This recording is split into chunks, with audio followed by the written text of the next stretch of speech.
એ કે આપણે એવું કરીએ, ત્યાં જઈને આ બધું પધરાવી દઈએ, અને હું દીકરી છું એટલે માતાજીની માફી માગી લઉં કે હવે અમે આવું કાંઈ નહીં કરીએ, અને ભાભીને તો ગાડામાંથી ઉતારવાનું નથી. ત્યારે ઓલાએ કીધું જીજાજી, ત્યારે વહુએ કીધું કે તમે આજથી મારા બંને જીજાજી નણંદોય ને, આજથી તમે મારા વીરા, તમે મારા ભાઈ. પણ ભાઈ હું અહીંયા આવે કે મોઢામાં પાણી કેમ નાખું, બધોય રસ્તો થશે. હજી આ બધાને દેવા લેવાનું, તમારું મામાટ આવ્યું છે એના બધું બનાવવાનું, બધાને વ્યવહાર કરવો, એટલે ત્યાં સુધી કાંઈ અમને જવા દેશે ને? જરાય ચિંતા કરોમાં. અમે ઘરેથી ને મિશ્રી લઈને આવ્યા છીએ એટલે આ બધા પધરાવે. તમારી એ કે તો હું રેશમી ઓલું આખું ભરીને લાવી છું કે ભાભી એ પધરાવીને લેજો. હજી અઠવાડિયું છે ને બધું થઈ જશે. હવે આવ્યા એટલે સાસુએ પૂછ્યું, છોડી દીધી ને છેડા છોડી? એ કે હા, ત્યાં છોડી દીધી, બધું પધરાવી દીધું. હવે બીજે દિવસે સવારે પહેલાં એવું હતું, આટલો મોટો ગોળો, એને મામાટ કહેવાય, એની અંદર લાડવાન બધું પિયરથી લાવ્યા હોય, એ ગણે ને એ પ્રમાણે બધાના વ્યવહાર હોય. પછી એ પ્રમાણે બેનું દીકરીઓનો વ્યવહાર હોય, એટલે બધું ચાલુ હતું. ત્યારે જમાઈ રાજ એટલે જીજાજી બોલ્યા, એ કે અમારે તો 4-5 દિન જવું પડશે, અમારે ઠાકોરજીનો પાટોત્સવ આવે છે.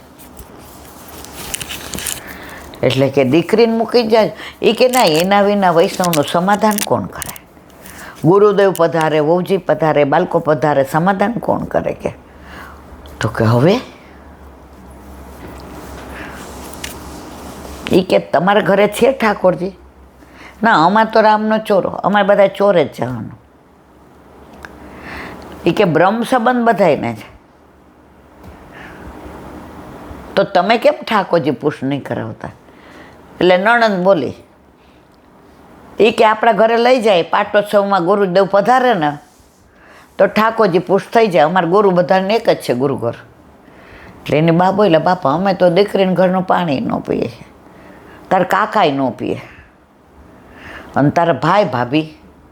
તો કે ભાઈ ભાભીને લઈ જાય અને ઠાકોરજી પુષ્ટ થઈને આવે.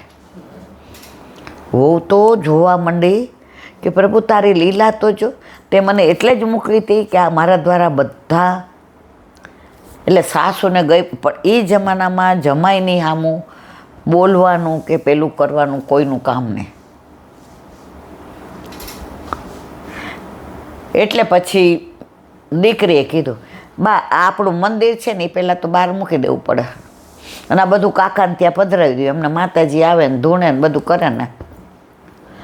એ કે પછી આપણને અપરાધ પડે, ધનોત ફનોત નીકળી જાય. એ કે બધું મારા ઉપર છોડી દો. જમાએ તો બધું મૂકી દીધું, કાકાને ઘરે પધરાય એવા. હવે સાસુએ કીધું વહુને પાછા પગ કરવા તેડવા આવશે તો અઠવાડિયે આવે 10 દીએ. એ કે અમે સમાચાર મોકલાવી દઈશું, ઠાકોરજી પુષ્ટ કરાવવાના છે, નહીં ઘરમાં જ આપી જઈશ. બધા ભગવાનના જારીજી ભળે તો એ જ જારીજી ને એ જ નેવડો ને બધું. એ સાસુએ કીધું જમાઈરાજ મને કાંઈ આવડતું નહીં. એ કે ભાભીને ઘરે આંઠી અમને સિવાય. દીકરો સમજી ગયો કે આ એક વ્યક્તિ આવવાથી ઘરમાં પ્રભુ પધારશે, અને નણંદ એવો સપોર્ટ કર્યો જાણે એની સગી બેન હોય. બધો વ્યવહાર પતી ગયો. એટલે એ જમાનામાં ઓલી ભોંપુવાળી એમ્બેસેડર એ લઈને જમાઈ આવ્યા હતા. એ કે હાલો. સાસુએ વહુને કાનમાં કીધું, એ કે આ બધું બરાબર થાય છે, આમાં મને કાંઈ સમજણ નથી પડતી. આટલા વર્ષથી આ બધા દેવ આપણા ઘરે હતા, દાદાના વખતના, અને હવે આ પધરાવી દીધા ને કાંઈ થશે તો? બહુ કે ભાઈ એવો વેમ ના રાખો. ઠાકોરજીમાં બધા દેવ આવી જાય. આપણે રોજ હું પુસ્તક લઈ આવીશ ને 84-252 વાર્તા, શિક્ષાપત્ર, ભાગવતજી બધો સત્સંગ કરે. એ કે એ હું, કારણ કે આ લોકો સાંજે બધા ચોરે જ જવાવાળા. એ કે બધું હું કરીશ. મને કમને રસ્તામાં બધા રાજી થઈ ગયા ચારે. એ કે માતાજી આપણા ઉપર પ્રસન્ન થયા કે હું જેને ભજું છું એને ભજો ને તમે. તો માતાજીએ જ સદબુદ્ધિ આપી અને પાટોત્સવના દિવસે ગુરુદેવને પધાર્યા. ઠાકોરજી પુષ્ટ થઈને આવ્યા.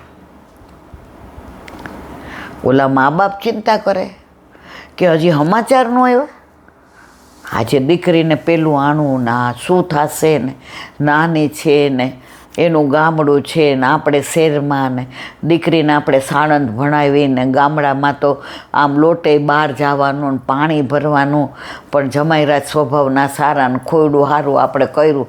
આ લોકોએ કાંઈ સમાચાર ન મોકલેવાય. તો જે નણંદના ઘરે આવ્યા ત્યાંથી ઘર નજીક, ગામ એનું નજીક થાય.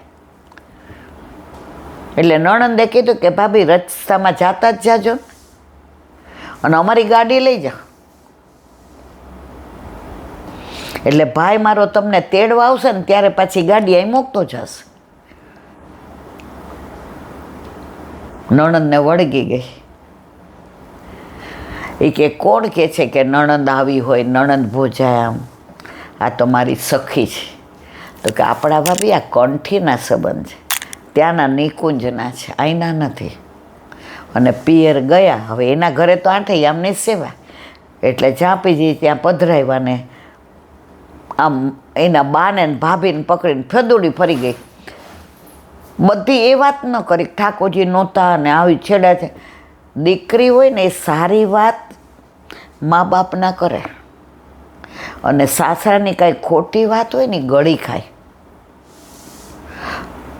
આ 50 વર્ષ પહેલાં આવું હતું. એટલે પહેલાં ઘર તૂટતા નહોતા, પહેલાં વિભક્ત કુટુંબ નહોતા. સારું બધું બહાર કહેવાનું, ખોટું ગળી ખાવાનું. સ્ત્રીએ સહન શક્તિ છે. હવે પ્રભુ પધાર્યા એટલે ઘરમાંય મનોરથ ને વૈષ્ણવ આવે ને બધાય કે આમ. હવે 2 દી થયા તો અહીં સાસુ સસરા કે આ દીકરીને ઘરે થયું શું? એ જમાનામાં ફોન નહીં, ટપાલે અઠવાડિયે 10 દીએ પહોંચે. દીકરીએ કીધું બા પાછા પગ થઈ ગયા, હવે ભાઈને તેડવાનું મોકલતા, મારા સાસુ એકલા છે અને તમારા જમાઈ એકના એક છે. હવે જ્યારે કાંઈ એવું હશે ને ત્યારે હું સમાચાર મોકલાવું ને ત્યારે આવીશ. ઓલું સરસ્વતી ચંદ્રનું એક ગીત છે, મેં તો છોડ ચલી બાબુલ કા દેશ, પિયા કા ઘર પ્યારા. મા બાપ કે દીકરી 2 કુળ ઉજાડે, મારી દીકરીએ તો 3, અહીંનું સાસરીનું ને વૈષ્ણવ કુળ. ઠાકોરજી પધરાવી અને પ્રભુ ઘરે પધાર્યા. સાસુએ કળશો કર્યો, નજર ઉતારે અને ઘરમાં વ્યવસ્થિત બધું મંદિર ને બધું. ઓલી જારીજી હતી તો ગામમાં 2-4 વૈષ્ણવ હતા, એણે કીધું તપાવીને હરખી બધું કરી દો. નેવડા બીજા, ત્યારે કાંઈ એવા મશીન નહોતા, બધું હાથેથી કરતા હતા. હવે ત્યારે એવું નહોતું કે મિશ્રીના ને દૂધગર ધરાવવાનું ને, આઠે આમની સેવા. અને પ્રભુ ઘરે પધાર્યા અને રોજ સાંજે સત્સંગ થાય અને ગામમાં ઘણા વૈષ્ણવ બન્યા. ત્યારે ગુરુદેવે કહ્યું કે તને કેટલી વ્યથા હતી, પણ તારા દ્વારા આટલા વૈષ્ણવ થવાના હતા. એટલે પ્રભુ કરે સો ભલી કરે. કાંઈ પણ થાય છે પ્રભુની ઈચ્છા પ્રમાણે જ થાય છે. કરણમ મધુરમ. પણ આપણે બધા એવા છીએ ને, સારું થાય તો મેં કર્યું અને ખોટું થાય તો ઠાકોરજીએ કર્યું. હવે ઠાકોરજી આપણા દોષ જુએ તો એક નાની વાત, વૃંદાવનમાં એક રામપ્રિયા કે રામહરિ નામ થોડું આગું પાછું સંત રહેતા હતા. 70-80 વર્ષ પહેલાંની જ વાત છે કે 100 વર્ષ. હવે સંત કુટિયા કેવી બનાવેલી, ઝાડ હતું, એ ઝાડના પાંદડાથી જ કુટિયા બનાવ્યું અને આખો દિવસ ભગવત નામ લે અને ભાગવતના બધા શ્લોક મોઢે, ગીતાજીના મોઢે, અને આખો દિવસ એ બોલે ને રાધે રાધે શ્યામ મિલાદે. આવતા જતા વટે માર્ગોને તરસ લાગી હોય તો માટલામાંથી પાણી દે. વળી છોકરાને લઈને કોઈ પરિક્રમા કરતા હોય તો કુટિયામાંથીને જે ટીકર કર્યું હોય કે સંધાનું એટલે કે અથાણું હોય એ દે. વળી કોઈ આવતા જતા થોડી વાર આરામ કરવો હોય તો એની ખટિયા આપી દે. અને બધાય પછી તો ઓળખવા માંડ્યા, રામપ્રિયા બાપુ, રામપ્રિયા બાપુ. દુનિયામાં એવા વખાણ થઈ ગયા કે આમના જેવા નિષ્કામ અહેતુક પ્રભુને પ્રેમ, અને કોઈ કાંઈ દે એટલે 2 હાથ જોડે. તો બધાને વિચાર આવે કે આ એની એક આટલું પેલું ટુવાલ જેવું, એના સિવાય કશું જ નહીં. સ્નાન કરે એટલે લંગોટ પહેરીને સ્નાન કરીએ ને પાછું પેલું પહેરીએ, નીચોવીને હૂકવી દીધું. આના સિવાય કશું જ. મધુ કરી આવે, કાચી સામગ્રી, ઘરે આવીને ટીકર બનાવે, યમુના જળ, સેજરજ, નિમક. જો કાચી સામગ્રીમાં દહીં મળ્યું હોય કે શાક મળ્યું હોય તો ભલે, નહીંતર પાણી જળ, યમુના જળની આને.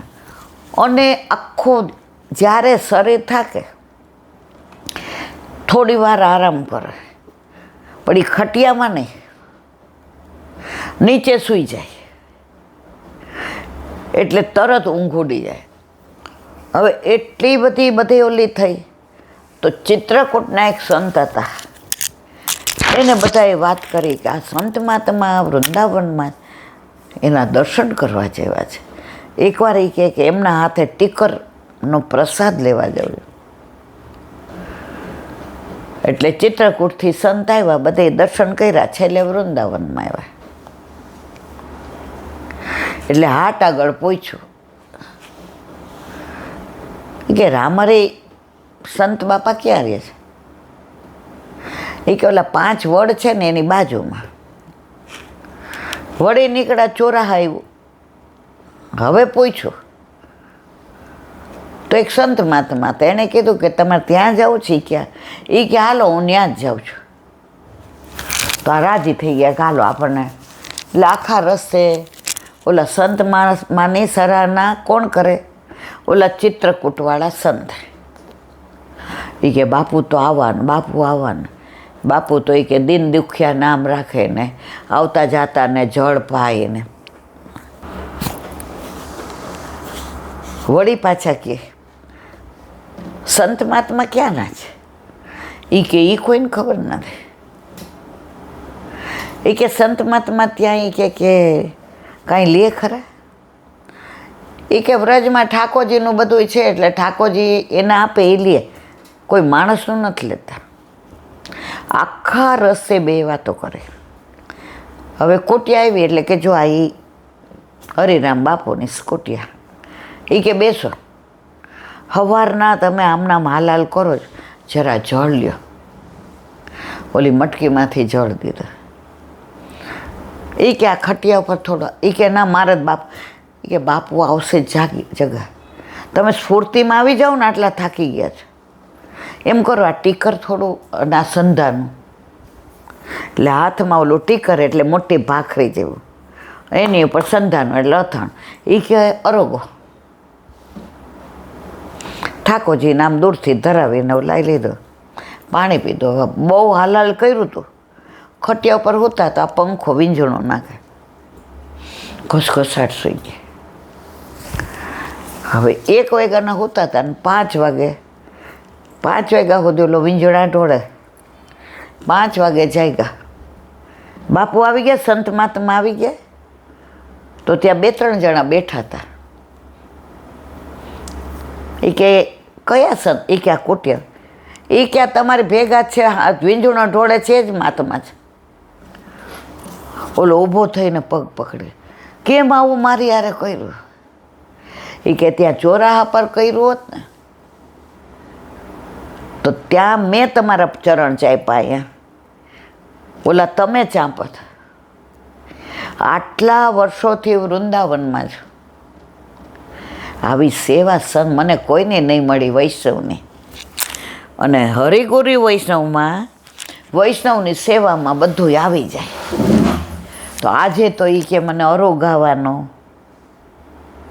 જળ દેવાનો, ચરણ ચાપવાનો, વીંજણો ઢોળવાનો, આજે બધી સેવા મળે. હે વૃષભાનંદિની, હે વર્ષાને વાલી, હે શ્યામા પ્યારી, હે શ્યામ સુંદર કી પ્રિયતમા, તે મારા ઉપર આજે બહુ કૃપા કરી આજે મને વૃંદાવનમાં રહેવાનું ફળ મળી ગયું. નથી મને એનું નામ ખબર, નથી ક્યાંથી આવ્યા એ ખબર, પણ તને બધી જ ખબર છે.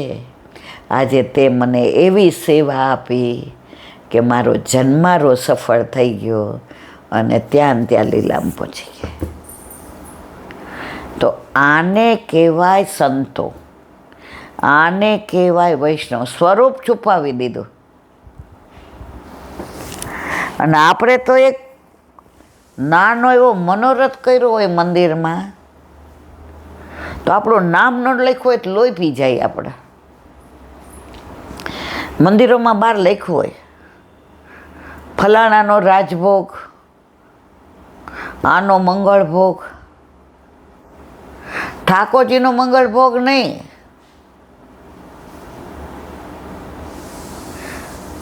પરિસ્થિતિ અત્યારે પૈસાથી ને ભક્તિ થાય છે એટલે ફલિત થતી નથી. વલ્લભ ઝૂંપડીમાં રહેતા હતા. આજે ડોંગરેજી મહારાજ લીલામાં પહોંચ્યા, કશું જ હતું નહીં. સંતો કોને કહેવાય?